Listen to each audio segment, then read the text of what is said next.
Considered to be one of the 7 princes of hell, the demon known as Asmodeus has been involved with both lesser known biblical characters such as Tobias, as well as more recognised figures such as the Archangel Raphael and King Solomon. In all of his appearances, all of which appear in non-canonical biblical stories and apocryphal works, Asmodeus is as evil as they come, notably being responsible for kidnapping, torturing, murdering, and conspiracy against man. According to the classification of demons by German bishop and theologian Peter Binsfeld, Asmodeus represents lust of the 7 deadly sins.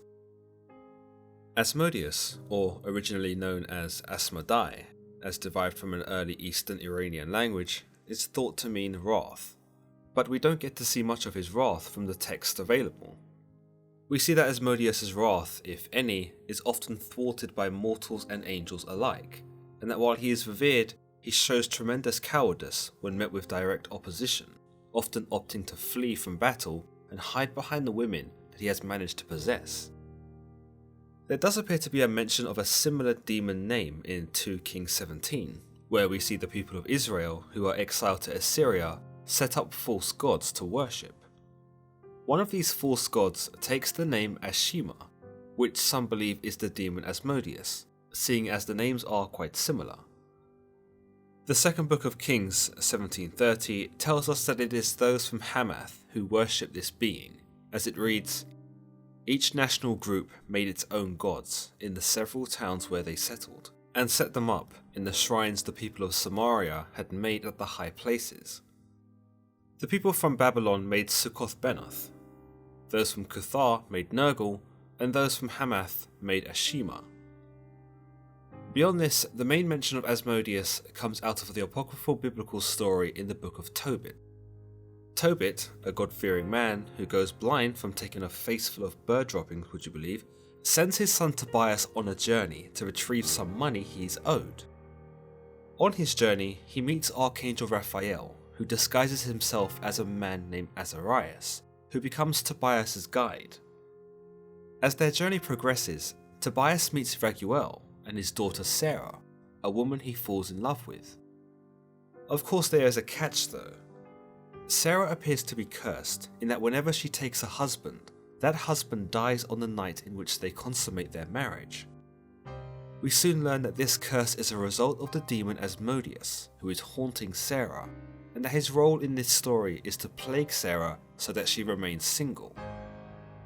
We never really learn why he's doing this, but some have contemplated that Asmodeus is obsessed with Sarah, and possibly infatuated with her, but knowing she would never love him, he chooses to destroy her potential spouses so as to keep her for himself. When Sarah agrees to marry Tobias, Raphael advises him not to sleep with Sarah on their wedding night, but to place the heart and liver of a giant fish they had previously caught over piping hot coals. This has the effect of driving Asmodeus away from Sarah, where he is subsequently pounced upon by Archangel Raphael, who defeats him in battle and bounds him to Egypt, allowing for Tobias to seal the deal with Sarah. The text tells us, when they had finished the meal and it was time to go to bed, Sarah's parents led young Tobias to the bedroom. He remembered Raphael's instructions, so he took the fish's liver and the heart out of the bag where he had been keeping them. Then he placed them on the burning incense. The smell drove the demon away from them, and he fled to Egypt. Raphael chased after him and caught him there. At once he bound him hand and foot. In other translations, we see the Archangel Raphael make a more permanent punishment for Asmodeus, and that's by strangling him. Whilst Asmodeus is thought to almost certainly be an evil entity in that he presides over Sarah, killing her husbands and taking a possessive role over her, others see him as misunderstood. In this light, Asmodeus is thought to have been a protector of Sarah, and that while he may have grown attached to her, he kills her husbands because of the lust they have towards her, a lust which may be more intense than the actual love they feel. By this, Asmodeus is simply looking out for Sarah, and therefore you might say meets a harsh fate at the hands of Archangel Raphael. Asmodeus is also thought to appear in the Talmud, though under the name Asmodeus, where he's presented as a less violent demon in that he doesn't kill anyone, but shows himself to be a cunning and wicked demon nonetheless. His name Asmodeus, meaning evil spirit or evil demon, is quite fitting in the Talmudic story between himself and King Solomon, and he's even described as a king of demons, as told by Rabbi Rav Yosef. This rabbi further gives us insight into the nature of Asmodeus, and despite being thought of as evil, he tells us that a king cannot be a harmful spirit, and that Asmodeus cannot cause harm. But this is disputed amongst scholars and believers alike, who take the stance that any king, less one who is the king of demons, has the capacity and full license to harm any he pleases. Moreover, if we look at the name of Asmodeus that is derived from Persian, it reads Asmodeva or Asmodiv, which roughly means the spirit of anger, something far more fitting with a demon who murders people, like in the Book of Tobit. But going back to Asmodeus, or Asmodeus' role in the Babylonian Talmud, his most notable appearance is where he is captured by King Solomon in the story appropriately titled The Story of King Solomon and Asmodeus. The story begins with Solomon building his temple, where he asks the rabbis what's the best way to go about doing this. The rabbis tell him of Naxian stone, which Moses had used to engrave the stones in a vest worn by the high priest, and that this would be a good resource to incorporate in the temple's construction. The rabbis also know how best to obtain it, and that was to consult amongst the demons, who would reveal where it was. So Solomon went off and bound a whole bunch of demons and asked them where he might find the stone, to which the demons declared they didn't know, but did know someone who did. Asmodeus, the prince of demons. They tell Solomon that he can be found upon a certain mountain, filling up a cistern with water from which he drinks from, and that every day he ascends to the skies, where he learns something new from the celestial school. Then he returns to earth and drinks from his cistern, a cistern he marks with his seal so as to prevent it from being tampered with. Solomon sends Benaiah to capture Asmodeus, which he does by carving a cistern above Asmodeus' cistern and pouring wine into it. He also drains the water out of Asmodeus' cistern by digging beneath it, and so when Asmodeus returns, he finds only wine to drink. Succumbing to thirst, the demon drinks the wine and gets so drunk that he falls into a heavy slumber.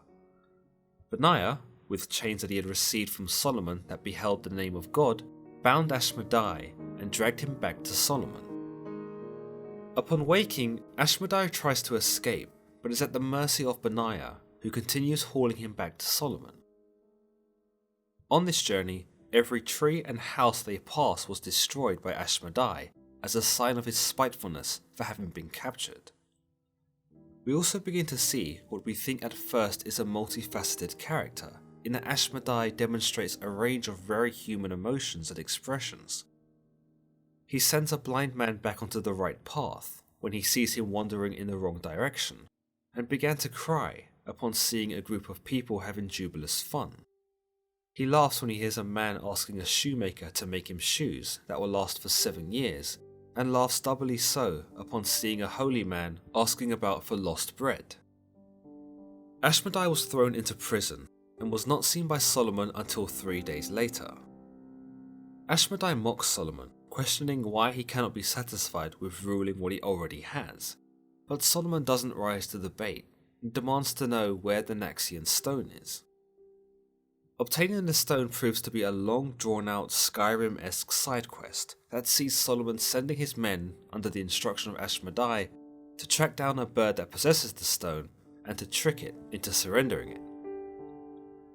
Eventually, they are successful, but Asmodeus remains in the prisons where he is questioned by Benaiah, who asks him why he had helped the blind man they had seen. Asmodeus shows us that what we thought might have been honest traits actually had insidious motives, and that any empathy or compassion he showed in those moments were quite disingenuous. He tells Benaiah that he had only helped the blind man because he'd heard that the man was righteous, and that he'd heard the heavens declare that he who helped him would receive a portion in the world to come. By this, we see that Asmodai only had himself in mind when assisting the blind man in need. Benaiah continues to interrogate him, asking why he'd laughed at the man asking the shoemaker to make shoes that would last 7 years, to which Asmodai tells him that the man asking for shoes only had 7 days to live, and the fact that this man thought he had 7 years to enjoy a pair of shoes was hilarious. He also tells Benaiah that he'd laughed at the holy man looking for bread, because beneath where he stood was a buried treasure that was fit for a king. Interestingly, when Benaiah asks why Asmodai had cried upon seeing the group of merry people, we get a glimpse of Asmodai's humanity, in that he is not a complete arsehole, but actually has some measure of compassion for man. He tells Benaiah that of the people in that jubilous group, one of them had just been married, but was to meet his demise in 30 days. Asmodai seems to take pity on the widow, who would be forced to marry the brother of her deceased husband, a mere child no less. Through this, we are able to see a parallel to the idea in the Book of Tobit, that Asmodai or Asmodeus seeks to protect certain women, or at least has some compulsion to acknowledge the unfairness in their plight. Asmodai is kept in prison until Solomon has finished building the temple, but one day Solomon visited Asmodai and asked him what sort of power he actually possessed. Asmodai, eager to escape, told Solomon to give him his signet ring and to remove the chains that bound him, so that he might demonstrate his powers. Seeing nothing amiss about this request, Solomon obliged, and as you would have guessed, Asmodai blasts Solomon with his wings, sending the king flying for over 400 miles. Solomon was duped, and having been blasted so far away from his kingdom, had to resort to becoming a beggar.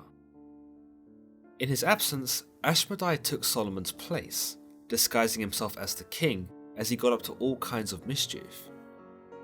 Perhaps his greatest, most ultimate trolltastic move was sleeping with Solomon's wives, all of whom he bedded nightly for 3 years. But they couldn't sate his lust, and Asmodai really wanted to stick it to Solomon after he'd imprisoned him. And what better way to stick it to someone than by sticking it to their mother? Yep, Asmodai, after having banged Solomon's wives, took to banging Solomon's mother, Bathsheba. Solomon would somehow muster up the dignity to show his face again, and as you can imagine, was pissed off. He stormed into his throne room and saw Asmodai, now a doppelganger of himself, seated in his throne. Asmodai didn't fancy having to answer for the crimes he'd committed, and so ditched the throne and took to the skies, fleeing from Solomon's vengeance.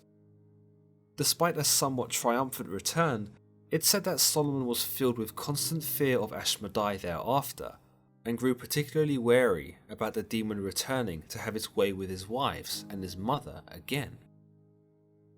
This is actually echoed in Song of Songs 37-8, where it said, "Behold, the bed of Solomon. 60 mighty men are about it, of the valiant men of Israel. All of them wield the sword, and are the most expert in warfare. Each man with his sword upon his thigh, because of fear in the night." The role of Asmodai in the story of Solomon features a few different variations of the demon. In some versions, he does not interact with Solomon's wives nor mother at all, and his rule in Solomon's absence is left ambiguous. During his reign, some ideas have painted the demon as a homosexual creature, one who drinks, gambles, and commits sodomy, so as to reflect what would have been complete deviancy at the time of its writing. He's not thought of an evildoer though, in other Jewish takes of the tale, but instead as a beneficial presence to Solomon, by serving to help him build the temple along with the other demons, and even presents Solomon with a worm that can cleave through rocks, allowing for Solomon's team of human and demon builders to sculpt the temple more efficiently. In other tales in Jewish folklore, the demon Asmodeus is thought to be more of a joke of a demon, one who tries to be evil, but is ultimately duped and taken advantage of by the mortals he seeks to harm. Others see Asmodeus as a friendly demon, or a companion, but I for one would probably keep him at arm's length, lest he try to steal my girl or try it on with my mum. In the Malleus Maleficarum, a treatise of witchcraft from the 15th century by clergyman Heinrich Kramer, Asmodeus is identified as the demon of lust, and that he is most powerful during the month of November. He is thought to control 72 legions of demons and serves under Lucifer in the kingdom of hell. Much like some of the aforementioned Jewish law, Asmodeus incites gambling, indulgence, and seeks to corrupt the virtuous. In Dictionnaire Infernal, or the Infernal Dictionary, an early 19th century demonology book by Colin de Plancy, Asmodeus is thought to have a serpent's tail and 3 heads, one of a man spitting fire, one of a sheep, and one of a bull. He's also described as riding a lion that has the wings of a dragon. Meanwhile, in the Lesser Key of Solomon, an anonymous grimoire on demonology from the 18th century, Asmodeus is thought to appear as the king Asmodai, where he is said to be strong, powerful, and possess 3 heads. The first like a bull, the second like a man, and the third like a ram. He too has a serpent's tail, and is thought to breathe fire from his mouth. He is detailed as sitting atop a dragon, and holds a lance with a banner to represent his 72 legions of demons. There appears to be another text that shows Asmodeus encountering Solomon, albeit a non-canonical Jewish text from between the 1st and 3rd century, titled The Testament of Solomon, which sees the 2 characters meet in an entirely alternate fashion. It comes about after Solomon encounters the demon Beelzebub, and is able to entrap him and a series of other demons, using a ring he obtained from the Archangel Michael. With the demons under his control, he sets them to work on building his temple, as more and more demons are brought to him. It is when the demon Asmodeus is brought to Solomon do we see yet another variation of his character, this one far more vengeful and aggressive than the previous ones discussed. You only have to look at their very first exchange in the text, where Solomon tells us, "And I at once bade another demon to be led unto me, and instantly there approached me the demon Asmodeus, bound, and I asked him, Who art thou? But he shot me a glance of anger and rage, and said, And who art thou?" Asmodeus eventually reveals that while he is bound by Solomon's power, his kingdom will one day fall apart, and on that day, himself and his fellow demons will be free to dominate mankind. In response to this, Solomon has Asmodeus flogged until the demon confesses his true purpose, as he tells him, "I am called Asmodeus among mortals, and my business is to plot against the newly wedded, so that they may not know one another. And I sever them utterly by many calamities, and I waste away the beauty of virgin women, and estrange their hearts. I transport men into fits of madness and desire when they have wives of their own, so that they may leave them, and go off by night and day to others that belong to other men, with the result that they commit sin and fall into murderous deeds." Through his confession, we see how much of his story links to that of the Book of Tobit, in that he preyed solely on Sarah, a virgin woman, and broke her heart repeatedly by killing her husbands. Asmodeus takes responsibility for the committing of adultery as well, and this furthermore cements him as the demon of lust, as mentioned earlier. Asmodeus goes on to reveal that he was put to flight by the smell of a fish's gall and liver that had been burnt over the coals, and again, this might relate directly to the Book of Tobit, where Tobias burns the fish guts under the instruction of Archangel Raphael. While Asmodeus flees in Tobit, we are told that Raphael catches up to him, and either binds him or strangles him. Whether this happens immediately during Asmodeus' escape or not is not known, but the Testament of Solomon potentially fills in the gap, telling us that before being caught by Raphael, he came here to Solomon. Asmodeus proceeds to tell Solomon about how much he hates the water and fish, presumably because these remind him of God. He pretty much begs Solomon not to send him into the water, to which Solomon sees an opportunity to take the absolute piss. He commands Asmodeus to make the clay for the entire temple and to tread it with his feet.